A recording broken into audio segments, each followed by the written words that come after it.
Hi, thanks so much for joining me for my favorites of 2023. If you're watching this on the day that it posts, it is Christmas, so Merry Christmas from my family to yours. I hope you are enjoying the day. Jumping right into favorites, I'm going to start with the lip because I'm going to actually change it out here because while I love this lip, I think there's a lip that looks better on camera and is also a favorite. So this is my favorite everyday lip and it's by Victoria Beckham. It is in the shade Spark and I love it because it's such a beautiful Your Lip But Better shade. It's got a lot of hydration to it, really easy to wear, really easy to reapply, and goes with most makeup looks. So I'm gonna go ahead and just change this out. So this one I'm going to change to is a little bit more dramatic, a little bit more bold, but not super bold, but it's not an everyday lip for me. This is the only category where I think I'm including two things. Let me just apply. And I'm applying right on top here. This is Chanel's Rouge Allure Listray, and this is in the shade 832. Just a sheer wash of the color because it's quite bold, but in the lipstick video you can see where I really build it up, but such a pretty shade that I wanted to wear it today. Of course I do a get ready with me, and in that get ready with me you're going to see my favorite primer versus no primer, because the foundation that I wore today actually does not require primer, but I also wanted to show you what it looks like with primer because I've been loving this one, the Le Base Illuminatrice. I've used this over and over again with various foundations. It claims to moisturize and plump, and I find that the glow on it really helps me cut down on the amount of foundation that I need to apply because it does a little bit of a blurring effect on the skin, and it also helps improve the longevity of foundation. So I've been loving this one, and you can see there's a slight amount of glow over here compared to here, and there's another reason for that. So I went in with what I think is one of the most unique foundations out there because this one takes very little to actually get some nice coverage. And it also can be used as a concealer. So I used it as a concealer on this side, but then I also went in with my favorite concealer on this side. So if you can see the difference here, I don't know how visible it is. By the way, the Get Ready With Me that I'm talking about, I actually filmed that yesterday, and the video for this part of it didn't turn out the way I wanted it to, so I redid the makeup exactly how I did it in the Get Ready With Me, and that's the look that we have on today. So just know the Get Ready With Me that you're going to see next follow the same exact steps. But the foundation that I'm talking about is not new this year. It is one of the most beautiful results I get from foundations, whether they were new this year or from the past, but it is this foundation. It is Chantecaille's Future Skin Cushion. And this is different than other cushion foundations. Most of the cushion foundations I've experienced are very hydrating, really well suited for dry skin, but I have combination skin. I'm 51 years old, so I think about fine lines, I think about anything that can be emphasized on the surface, like pores,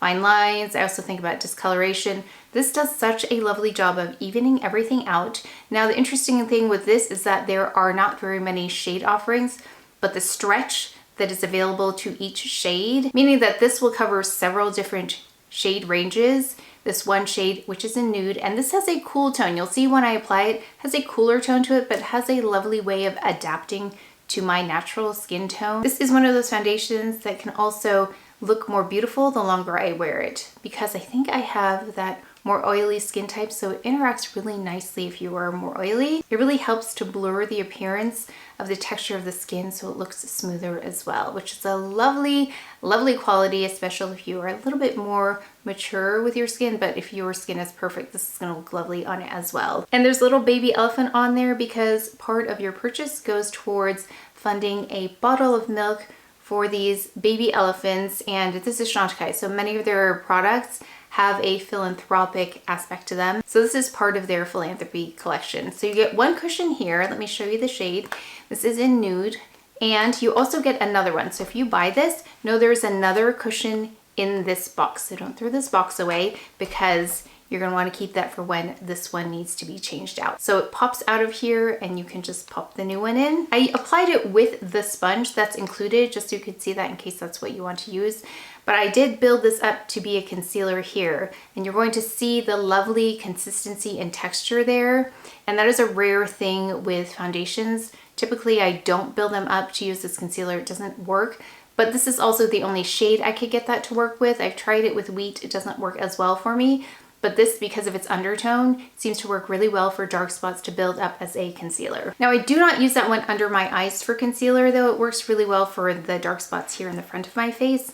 But for under eye concealer, I'm sure you know what I used because I think it's the only under eye concealer really that I've been using this year. It is the Chanel under eye concealer, and I have this in the shade 40, and a little goes a long way with this. It has the most beautiful natural finish. I don't like my makeup to look like makeup, and I find that if I powder under the eye, that can tend to happen. So I'm always looking for a concealer that doesn't require powdering. I have a normal under eye area, so not too oily, not too dry, just right in the middle there. So this works really beautifully. It sets itself, it doesn't crease, it looks beautiful over time. I just have to make sure I prep correctly and not apply it immediately right after eye cream. I need to let that eye cream sink in for a little bit before I go in with a concealer. This concealer probably has been in all of my favorites videos, whether it's a monthly favorite or a yearly favorite, month after month after month, year after year after year, and it is the CdP Concealer. I love this for specifically discoloration. So it is the only one that I can think of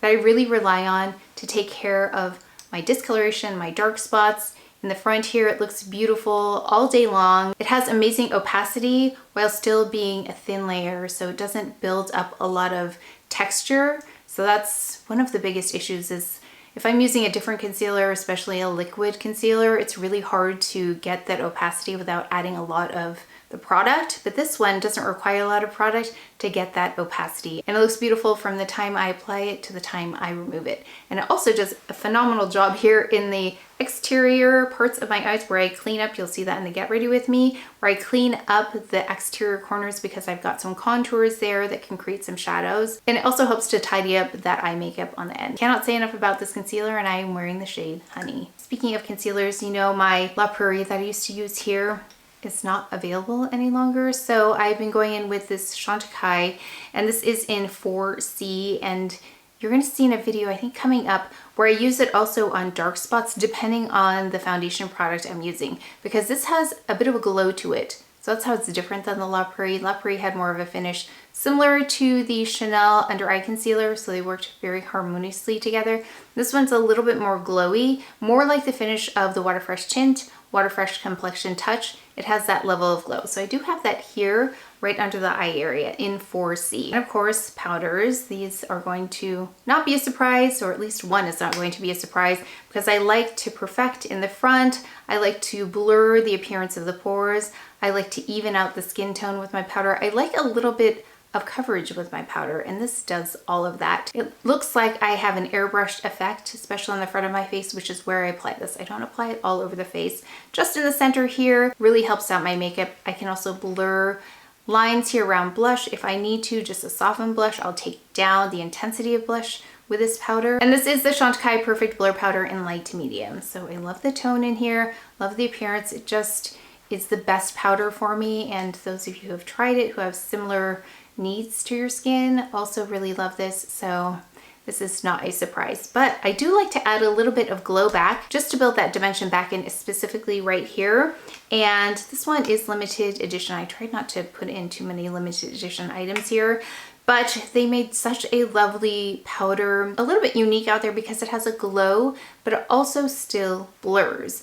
And a lot of the powders that are glowy don't necessarily blur, they certainly glow, but this one is called the Perfect Blur Glow Powder. I think that's a perfect description because it does blur and glow at the same time. So if you are not a fan of highlighter, but you want a bit of glow, I would go with this. It's the Lotus collection by Chantecaille. Then of course we have bronzer on. I always bronze simply because my forehead is just naturally deeper than the rest of my face. And when I put on foundation, it evens out my skin tone, but then it just doesn't look right to have my forehead the same color as the rest of my face. I'm not used to it. So I like to add a little bit of color there and then on the exterior. And I went for a really golden one because this foundation can tend to go a little bit cooler. So just to warm it up a little bit more, especially again right here, I went with my most golden bronzer that I have that also looks beautiful on the skin. It is the Hermès bronzer in Atlas. You can see how golden this is here. It's very unique, especially compared to other bronzers that I love, which I consider golden. This truly stands out as a golden bronzer. So if you are looking for something warm and you are having trouble finding one, the Hermès bronzer is the warmest bronzer that I've found so far. And that's comparing it to some really lovely warm bronzers. So definitely loving that one. Onto blush, which is not going to be a surprise. I have it on now. I have it layered with another blush. And that's what I love about this particular blush. I can use it on its own.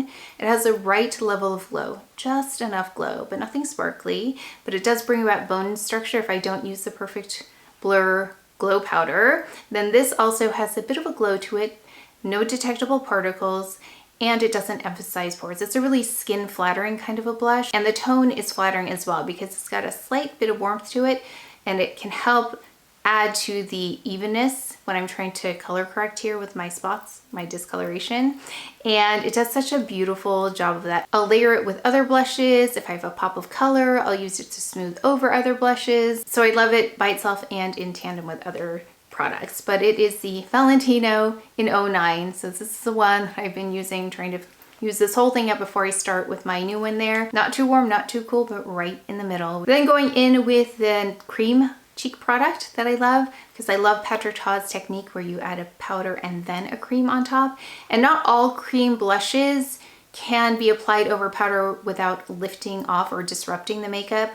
There are only a few that I found that don't disrupt, especially my concealer underneath. It takes so much time to conceal, and then if I add a cream blush or something emollient on top and it lifts it off, it's a little frustrating. So I like to find products that don't do that, and this is one of them. And I love this shade. Again, we're in the not too warm, not too cool zone. It's by Victoria Beckham and it's in Major. So I took a bit of Major here and I patted it on top of the 09 blush. Really beautiful. So we've been talking about not emphasizing texture. So if I do all of this work and then go in with a powder highlighter, then it can take away all of this work that I've done to really perfect and make this look as smooth as possible. So that's why I opt for more balmy textures with highlighters. And this one has the loveliest, very subtle glow. It's got a balmy texture to it, and it's not super sticky. So that's the other issue with balmier highlighters. Sometimes they can be kind of sticky. This is not sticky, but it's still moisturizing like I'm feeling right now here. It is subtle, and that's what I love about it. And this one is by Victoria Beckham. It's a Reflect Highlighter in Pearl. Looks like this. I've got it here on my cheekbones and then also down the bridge of my nose. It's the easiest, loveliest product to just give a little bit of natural glow. Speaking of Victoria Beckham, I have a couple of other products that I use very strategically. I don't use very much of the product, but it makes a huge difference. The first item is Trench here. It's one of the eye shades, an eyeshadow stick, but I don't use it on my eyelids. I use it right under here, right under that lash line, because I have little diagonal lines there, very teeny tiny ones, but even the best concealer can gather in there. So I just will take this and I'll run it underneath, and it smooths that out and it kind of adheres really well to that area so it doesn't bunch up. So I really like it for that very small detail that makes a big difference. And another small detail that makes a big difference is this product right here. Actually, there's a third one I'll talk about in a minute, but this is the contour stick in Marble, and I use it just down the sides of my nose to build a little bit of dimension, just a slight contour. If I didn't have the bronzer, I would also use it to contour the exterior of my face, but it's not as cool as your traditional contour. It's not a grayish tone. It's kind of between a contour and a bronzer for me. Love this one. So the Victoria Beckham products that I use, it's about those very small adjustments that make a big difference. And another one is her eyebrow product, the Baby Blade in dark brown. So I used it, well, actually I used 3 brow products, but this is one of them. So let me talk about my brow routine really fast, because I think brows are one of the least exciting things to actually apply. But I think without them, without that frame, it just doesn't come together for me, because I really need to fill in this brow here. It's a bit sparse. I need to even them out and then really just build that frame.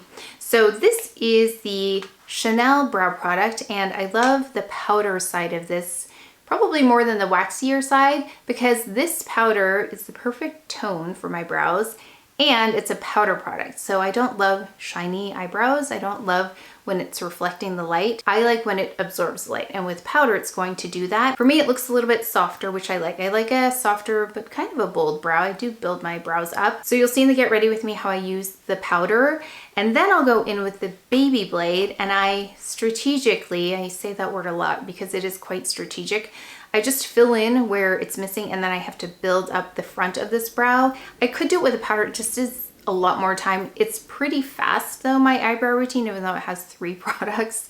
But I'll take this and I will just spot fill in and then build some hairs. And then I go in with a brow gel, and this one unseated my other brow products that I'd been going back to over and over again, the Dior Onset Brow. I still love it, but this one has more hold, it builds more volume, and it's not chunky. So a lot of brow products can be chunky, the gel, if you're building some texture, some volume. This does a nice job of building that volume and keeping those hairs in place, and it's the Jones Road Beauty. I was not sure about this product. They sent it to me. I think you noticed too, this brow brush is much larger than most brow brushes, and the color is called Light Brunette, which I thought was not gonna work at all. It actually works quite nicely with my coloring. So with those 3, this is my favorite way of doing brows. It might seem excessive, but it actually takes less time because each of those products does a specific job. Oh yeah, I don't want to forget to mention my nails. I love the Hermès nail polishes. I have it on now.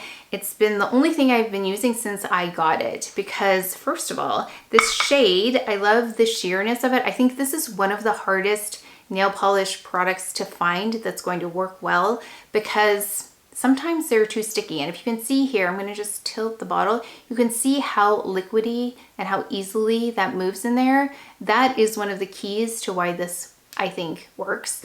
It's because once you apply this, the material just spreads evenly, so you don't get that overlap. That's what I don't like with sheer nail polish, is seeing the overlap of the polish. You can see lines in it. So this is very smooth and even. By the way, I have not tried any of the other shades yet, but I do want to pick up a shade, like a bolder color. One other thing I think they did really well here, and yes, this is probably one of the most expensive nail polishes out there, is the brush. They did this brush really well, and it makes all the difference, because even if the nail polish is nice and the brush is difficult, like it doesn't bend or it's not as wide, then it almost doesn't matter that the polish inside is great, because the application, it's kind of like applying makeup with brushes that are better.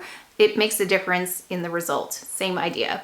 So this one is wide enough to be able to just take one swipe like this, and that's it. It covers the whole nail, at least my nails. I don't think they're too wide or too narrow, but it's like a average size nail, but it can cover my nails. And my only nail that doesn't get covered immediately with one swipe is the thumb. But even if I go over it on the side, so like center and then side, with this formula, it works really nicely. It kind of melds into each other, so it evens it out. So that's why I love it. And plus I love this top coat as well. I think this helps with the longevity. I leave my nails like this for probably a week. I do keep them short, which probably helps, but it is really, really good. So I wanted to mention that. And then I didn't mention eyes yet. So I have been loving all of these next generation palettes I've been trying, mostly from Hermès and CdP. So those are the 2 that I've been really impressed with. But there's one that I continue to go back to over and over again because I love the results. I love that they thought about the texture of the skin and really softening that.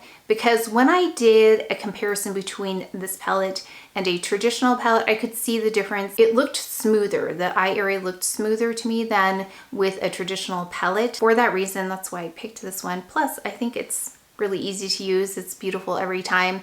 I use one of the shades as a one and done every day now. This is the CdP palette, specifically in the shade 03. This is my everyday all over the lid one and done, but today I used this and this, and I use this in the crease, and I use this also on the exterior. I also use this as an eyeliner. But I definitely will be exploring more CdP and Hermès in the near future. And we can't forget Faux Longest Lash Mascara for my mascara. It really builds up so quickly for volume and length. No flaking, no smudging. And I really love to build that one up because I love mascara, and sometimes I'll put like 5 coats on, maybe more, and it still looks really beautiful. So if you want that volume and length quickly, Faux Longest Lash Mascara. But do let me know what your favorites are for 2023 so I can try them out in 2024. And again, from my family to yours, wishing you a very Merry Christmas.